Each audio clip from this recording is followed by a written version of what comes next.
یہ زندگی ایک بار ہی ملی ہے، دوبارہ نہیں ملنی. اس وقت ڈاٹا پچھتاوا ہوگا، لوگ کہیں گے یا اللہ ایک بار بھیج دے بس. اب تو آنکھوں سے سب کچھ دیکھ لیا، دوبارہ تو سر سجدے سے نہیں اٹھائیں گے. کہا تجھے بھیجا تھا، پیغمبر بھی بھیجے تھے، کتابیں بھی اتاری.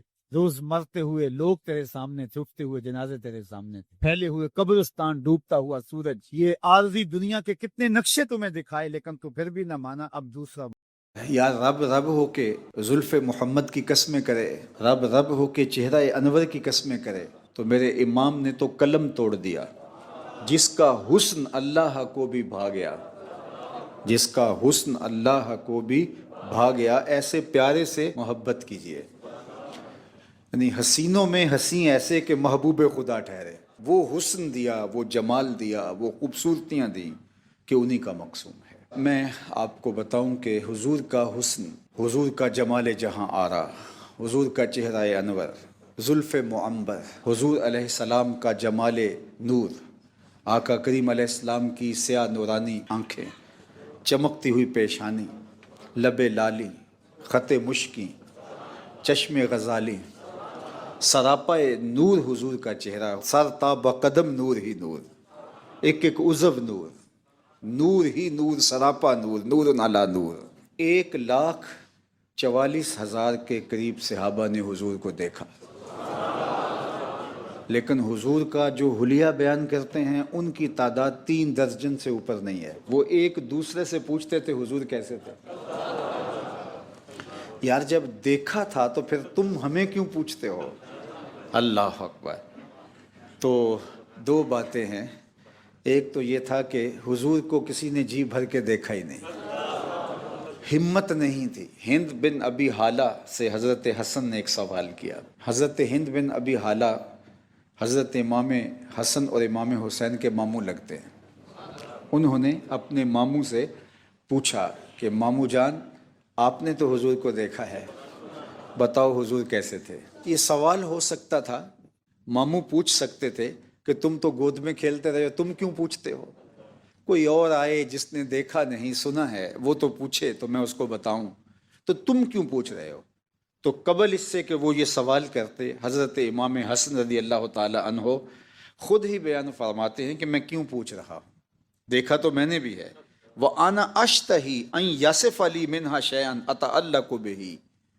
حضرت حسن کہتے ہیں کہ مجھے حضور کے دیدار کی بھوک لگی ہوئی ہے، میں پیاسا ہو گیا ہوں، میرا جی چاہتا ہے کہ پھر حضور کا تذکرہ، پھر حضور کی باتیں ہوں اور میری پیاس بجھ جائے. تو حضرت ہند بن ابی حالہ نے پھر حضور کا وصف بیان کیا.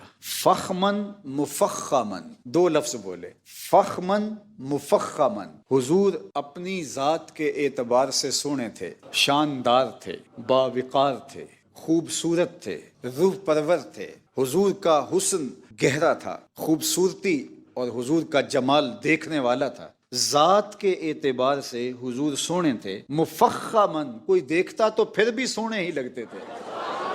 یعنی حضور تھے بھی سونے، کوئی دیکھے تو پھر بھی سونے ہی لگتے ہیں.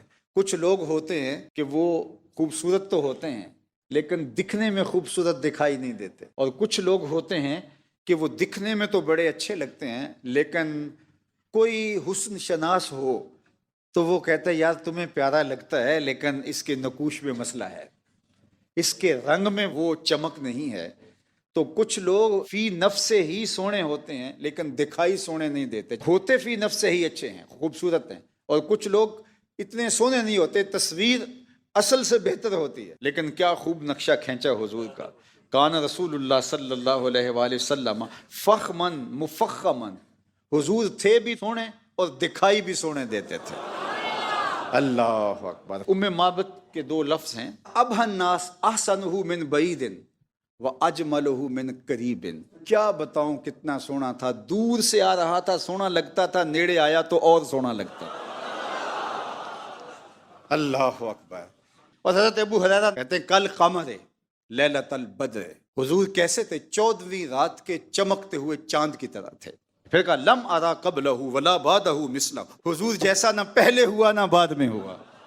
لیکن کسی کے خیال میں اگر آ جائے کہ ابو ہریرہ نے تو نہیں دیکھا تھا، نہ بعد والوں کو نہ پیچھے والوں کو، تو انہوں نے کیسے کہہ دیے؟ چلو اس سے پوچھ لیں جس نے پہلے بھی دیکھے تھے بعد والے بھی دیکھے تھے، وہ کون ہو سکتا ہے؟ وہ جبریل امین ہو سکتا ہے۔ بس جبریل سے پوچھا ایک دن، تم نے تو زمانے دیکھے ہیں، تم نے تو پیغمبر بھی دیکھے ہیں، تم نے تو حسین بھی دیکھے ہیں، مہجبی بھی دیکھے ہیں، پری پیکر بھی دیکھے ہیں، زہرہ نگار بھی دیکھے ہیں، تم بتاؤ تم نے بھی کوئی حضور جیسا دیکھا؟ اللہ اکبر۔ تو جبریل کیا بولے؟ قلب تو مشارق الارض و مغاربہا، میں نے مشرق بھی دیکھے ہیں، میں نے مغرب بھی دیکھے ہیں، شمال بھی دیکھے ہیں، جنوب بھی دیکھے ہیں، کائنات ارضی بھی دیکھی ہے، سماوی بھی دیکھی ہے، میں نے اگلے بھی دیکھے ہیں، پچھلے بھی دیکھے ہیں، لیکن مجھے خالق حسن محمد کی قسم محمد جیسا کوئی نہیں دیکھا،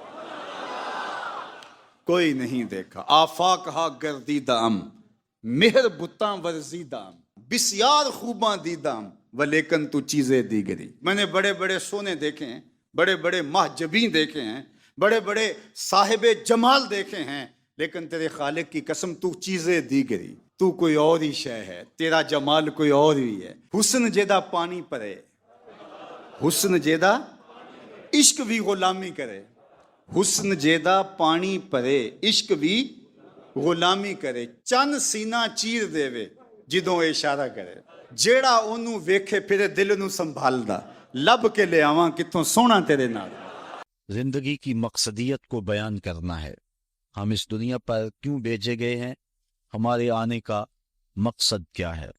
کارخانہ قدرت میں کوئی ایک چیز بھی ایسی نہیں ہے کہ جو بے مقصد پیدا کی گئی ہو۔ اس کی تخلیق کا کوئی نہ کوئی مقصد ضرور ہے، اور جب تک وہ چیز اس مقصد کی تکمیل کرتی رہتی ہے تو اسے عزت دی جاتی ہے۔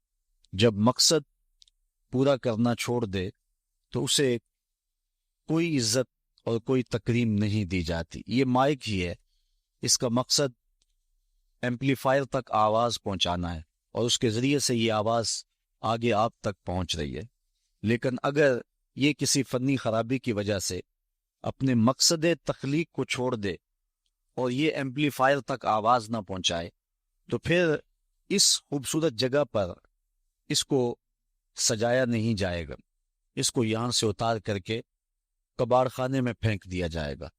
یہ اب بہت قیمتی ہے اور بہت اچھی جگہ پہ اس کو مرتبہ دیا گیا ہے، لیکن پھر اس کی کوئی توقیر نہیں ہوگی۔ اسی طرح کائنات کی ہر شے اور ہر چیز اپنے مقصد کی جب تک تکمیل کرتی رہتی ہے تو عزتوں کی مسند پہ اسے بٹھایا جاتا ہے، اور جب مقصد پر عمل کرنا چھوڑ دے اور مقصدیت سے عاری ہو جائے تو پھر اس کی کوئی توقیر اور کوئی عزت نہیں رہتی۔ اللہ تعالیٰ جل شانہ نے حضرت انسان کو بھی کسی مقصد کے لیے پیدا کیا ہے، بے مقصد اس کو پیدا نہیں کیا گیا ہے۔ اس کائنات کے اندر چھوٹے چھوٹے جانور بھی بے مقصد پیدا نہیں کیے گئے، انسان تو مقصود ہے کائنات کا۔ یہ کیچوا جس سے مچھلی ہم پکڑتے ہیں، یہ سمجھتے ہیں کہ یہ فضول سی چیز ہے، لیکن جن کھیتوں میں کیچوا پایا جاتا ہے ذمہ داروں سے پوچھیں کہ وہاں زرخیزی بڑھ جاتی۔ اسی طرح میں نے ایک جگہ پہ ایک شخص کو دھاگے کے ساتھ یہ کیچوے باندھ کر کے دھوپ میں خشک کرتے ہوئے دیکھا، تو میں نے اس حکیم صاحب سے پوچھا کہ اس کا مقصد کیا، تو وہ کہنے لگے کہ یہ دوائیوں میں بھی استعمال ہوتا ہے، اس کے بدن میں فولاد ہوتا ہے۔ اسی طرح یہ کانٹا لگا کر کے مچھلی پکڑنے کے کام بھی آتا ہے۔ اتنا نحیف نزار اور کمزور جسم جس کے اندر ہڈی بھی نہیں ہوتی، اس کے یہ 3 فوائد بالکل ظاہر ہیں، اس کے علاوہ بھی بہت سارے فوائد ہوں گے جو ہماری نظر میں نہیں ہیں۔ اسی طرح یہ مینڈک جو ہوتے ہیں، یہ ذمہ داروں سے پوچھیں کہ آج کل چاول کی فصل کے لیے یہ کتنے مفید ہیں، اور یہ کیڑے مکوڑے پیدا ہوتے ہیں جو فصلوں کے اندر، ان کے لیے یہ کتنے بہتری کی ضمانت ہے۔ تو ہم وہ چیزیں جن کے فوائد ہماری نظر میں نہیں ہیں، لیکن وہ بھی چیزیں فوائد سے خالی نہیں ہیں۔ تو جب یہ کیڑے مکوڑے، یہ حشرات الارض، یہ مینڈک اور کیچوے یہ بھی بے مقصد پیدا نہیں کیے گئے، تو جس کے گرد پوری کائنات کا چرخ گھومتا ہے اور جس کے لیے پوری کائنات کو تخلیق کیا گیا ہے، وہ انسان کیا بے مقصد پیدا کر دیا گیا ہے؟ اس کی تخلیق کا کوئی مقصد نہیں ہے؟ یقیناً اس کی تخلیق کا کوئی مقصد ضرور ہے، اس کی تخلیق کا کوئی مدعا ضرور ہے۔ اللہ تعالیٰ جل شانہ نے اس مقصد کو، اس مدعا کو قرآن مجید میں بیان فرمایا، ارشاد کیا وما خلقت الجن والانس الا لیعبدون، ہم نے جن و انس کو اس لیے پیدا کیا ہے کہ وہ میری عبادت کریں۔ انسان کی تخلیق کا مقصد اور مدعا اللہ تعالیٰ جل شانہ کی عبادت کرنا ہے۔ اللہ تعالیٰ جل شانہ کی عبادت اس لیے نہیں کہ اس کو بندوں کی عبادت کی ضرورت ہے، اسے کوئی غرض ہے۔ بندوں کو تخلیق اس نے اس لیے کیا ہے کہ وہ مجھے پوجیں گے اور میری عبادت کریں گے تو کوئی مجھے فائدہ ہوگا۔ اللہ تعالیٰ جل شانہ ایسی کسی غرض سے پاک ہے۔ خود ارشاد فرمایا ما ارید منہم من رزق وما ارید ان یطعمون، نہ تو میں اس سے کوئی رزق چاہتا ہوں اور نہ یہ چاہتا ہوں کہ وہ مجھے کھلائیں، چونکہ وہ کھانے سے بھی پاک ہے اور اسے رزق کی بھی ضرورت نہیں ہے، بلکہ ان اللہ هو الرزاق ذو القوۃ المتین، اس کی شان یہ ہے کہ وہ خود رزاق ہے، وہ پوری دنیا کو دینے والا ہے اور وہ قوتوں کا مالک ہے۔ وہ رب جو خود قوتوں کا مالک ہے، جو متین ہے، ذو قوہ ہے اور رزاق ہے، اس کو غرض کوئی نہیں ہے، تو پھر بندوں کو حکم کیوں کیا گیا کہ وہ اس کی عبادت کریں؟ اصل بندے کے لیے کمال یہ ہے کہ وہ بندگی میں رہے اور اس سے اس کے اخلاق رذیلہ ختم ہوں گے اور اس میں اخلاق حسنہ پیدا ہوں گے۔ اس لیے اس کو عبادت کا حکم دیا گیا تاکہ وہ اپنی زندگی کا جمال پا سکے۔ اگر وہ پوجا نہیں کرے گا، اللہ کی پرستش نہیں کرے گا، تو اللہ تعالیٰ جل شانہ کو کوئی فرق نہیں پڑتا۔ کائنات کی کوئی چیز نہیں ہے جو طوعاً اور کرہن اس کے حضور سجدہ ریز نہیں ہے، اس کی تسبیح نہیں بولتی۔ علماء نے لکھا کہ تمام درخت جو تم دیکھ رہے ہو یہ حالت قیام میں ہیں اور اللہ کی تسبیح بول رہے ہیں، اور درخت جب تک تسبیح بولتا رہتا ہے اپنے تنے پہ کھڑا رہتا ہے، اور جب تسبیح بولنا چھوڑ دیتا ہے تو کاٹ دیا جاتا ہے۔ جو درخت کاٹ دیا جائے سمجھ لو کہ اب تسبیح کا عمل اس سے موقوف ہو گیا تھا، اب اس کو کاٹ دیا گیا۔ تو سارے درخت حالت قیام میں ہیں، چوپائے حالت رکوع میں ہیں، مینڈک حالت تشہد میں ہیں، اور حشرات الارض کیڑے مکوڑے یہ حالت سجدہ میں ہیں۔ اللہ تعالیٰ نے انسان کو جو عبادت دی نماز کی صورت میں، وہ ان تمام صورتوں کی جامع ہے، ان تمام عبادات کی جامع ہے۔ درختوں کا قیام بھی ہے، چوپایوں کی طرح رکوع بھی ہے، مینڈک کی طرح تشہد اور قعدہ بھی ہے، اور حشرات الارض کی طرح سجدہ بھی ہے۔ اس لیے کہ یہ انسان خلاصہ کائنات ہے اور تمام مخلوقات کا مقصود ہے، اور پوری کائنات کا چرخ اس کے گرد گھومتا ہے، اس لیے اس کی عبادت بھی تمام مخلوقات کی عبادات کی جامع ہونی چاہیے۔ اس لیے اس کو نماز کا حکم دیا گیا، اور یہ حکم ایک بار نہیں دیا، قرآن مجید کے اندر متعدد مرتبہ اسے نماز کا حکم نامہ دیا گیا۔ اس شخص سے بڑا بد نصیب کوئی نہیں جو اللہ کی حضور جھکنا نہیں جانتا۔ صبح سے لے کر شام تک کس کس کو سیلوٹ کرتے ہیں، روٹی کے چند ٹکڑے اور نوالے کمانے کے لیے کس کس سے ہنس ہنس کے بولنا پڑتا ہے، اور کس کس کے سامنے جو ہے وہ حاضر ہونا پڑتا ہے۔ ایک اللہ کے حضور نہیں جھکا جاتا جو کہ رازق ہے اور حقیقی مالک ہے۔ اللہ تعالیٰ جل شانہ نے قرآن مجید میں ایک مقام پہ ارشاد فرمایا یا ایھا الناس اعبدوا ربکم الذی خلقکم، اے لوگو اللہ کی عبادت کرو۔ کیوں؟ ربکم، وہ تمہارا رب ہے۔ یا ایھا الناس اعبدوا ربکم، اپنے رب کی عبادت کرو، تمہاری تربیت کرنے والا ہے، تمہیں درجہ کمال تک پہنچانے والا ہے۔ یہاں صرف اہل ایمان کو حکم نہیں دیا گیا، یہاں پوری انسانیت کو اللہ کے حضور حاضر ہونے کا کہا گیا ہے، چونکہ وہ صرف اہل ایمان کا رب ہی نہیں ہے بلکہ وہ تمام کائنات کا رب ہے۔ سورۃ الفاتحہ اٹھائیں تو وہاں ارشاد ہوتا ہے الحمدللہ رب العالمین، تمام خوبیاں اللہ کے لیے جو تمام جہانوں کا پالنے والا ہے۔ وہاں رب المسلمین نہیں کہا کہ صرف وہ اہل اسلام کا رب ہے، وہ تمام جہانوں کا رب ہے، پوری کائنات کا رب ہے، ہر شخص کو اس کی ضرورت کے مطابق باہم پہنچا رہا ہے، جو اسے مانتا اسے بھی دیتا ہے، جو نہیں مانتا اسے بھی دیتا ہے۔ کبھی ایسا نہیں ہوا کہ اس کی حضور کوئی سجدہ ریز نہ ہوتا ہو اور اس نے اس کے رزق کے دروازے بند کر دیے ہوں، سورج کو حکم دیا ہو اس کے گھر میں روشنی نہ بھیجنا، یہ میرے نافرمانوں کا گھر ہے۔ آپ 3 مہینے بل نہ دیں تو وابڈا والے آپ کا میٹر کاٹ دیں گے، آپ بل نہ دیں تو گیس والے آپ کا میٹر کاٹ دیں گے، ٹیلی فون کا بل نہ دے تو وہ تار کاٹ دیں گے، لیکن ساری زندگی کوئی اس کی حضور سجدہ ریز نہ ہو، کبھی اس نے چاند کو حکم نہیں دیا اس کے آنگن میں چاندنی نہ بکھیرنا، یہ میرے نافرمانوں کا گھر ہے، کبھی ہوا کو نہیں کہا اس کے ویڑے میں آکسیجن نہ پہنچنے پائے، یہ نافرمانوں کا گھر ہے، بلکہ سورج جس طرح روشنی حضرت بایزید بستامی کے گھر میں بکھیرتا ہے اس آسی کے گھر میں ایسے ہی بکھیرتا ہے۔ یہ اس کی ربوبیت ہے جس کا عموم پوری انسانیت کو فیض دے رہا ہے۔ حضرت ابراہیم علیہ السلام کی عادت تھی کہ مہمان کے بغیر کھانا نہیں کھاتے تھے، اور جو کھانا مہمان کے ساتھ کھایا جائے اس کا حساب بھی نہیں ہوگا، ساری زندگی یہ ان کو معمول رہا ہے۔ اور مہمان تمہارے گھر میں آ کر کے تمہارا نہیں کھاتا، وہ اپنا حصہ خود لے کر کے آتا ہے۔ مہمان کو دیکھ کر کے ناک منہ نہیں چڑھانا چاہیے، خوشی کے آثار چہرے پہ ظاہر ہوں کہ اللہ تعالیٰ نے یہ مہمان مجھے عطا فرما دیا ہے۔ تو حضرت ابراہیم علیہ السلام کی یہ عادت تھی کہ مہمان کے بغیر کھانا نہیں کھاتے تھے۔ ایک دن بھوک لگی، گھر والوں کو کھانا پکانے کا کہا اور خود مہمان ڈھونڈنے نکلے۔ ایک شخص کو جو کہ بوڑھا تھا لے آئے، دسترخوان پہ بٹھایا، کھانا جب لگ گیا تو اس کو کہا اللہ کا نام لے کے شروع کرو۔ اس نے کہا میں تو اللہ کو نہیں مانتا۔ آپ نے فرمایا کہ میں تیرے سے کوئی ربط، رشتہ اور تعلق نہیں رکھتا، اللہ ہی کے نام پہ تجھے کھلا رہا ہوں، تو میرے رب کا نام تجھے کم از کم لینا چاہیے۔ اس نے کہا میں تو بتوں کا پجاری ہوں اور روٹی کے چند ٹکڑوں کے لیے اپنے بتوں سے بے وفائی نہیں کر سکتا۔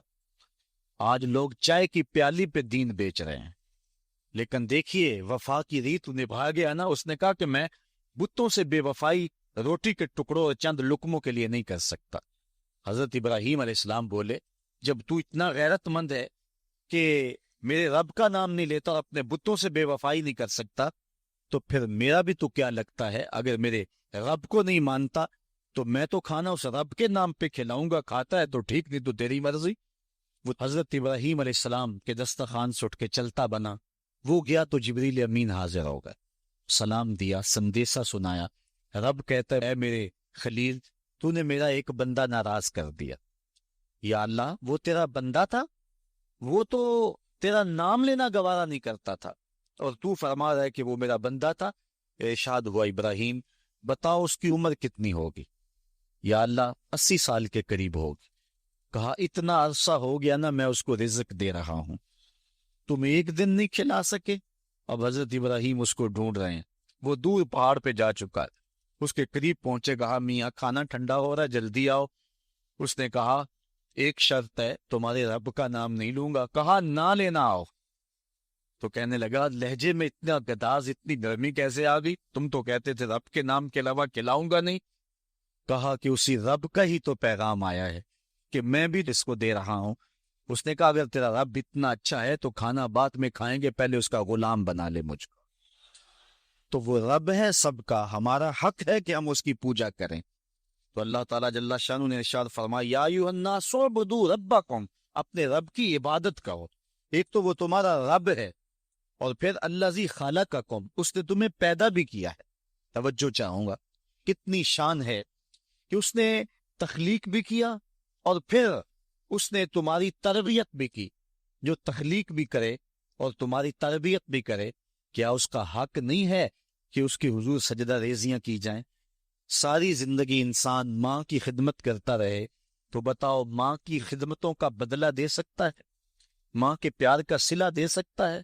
عرض کی گئی کہ میں اپنی ماں کو اپنے کندھوں پہ اٹھا کر کے حج کروایا ہے اور سائی اور کعبۃ اللہ کا طواف کرایا ہے، اور حالت یہ تھی کہ اگر چٹان کے اوپر گوشت کا ایک ٹکڑا ڈال دیا جاتا تو وہ بھی بھن کے کباب بن جاتا، اتنی گرمی کی شدت تھی۔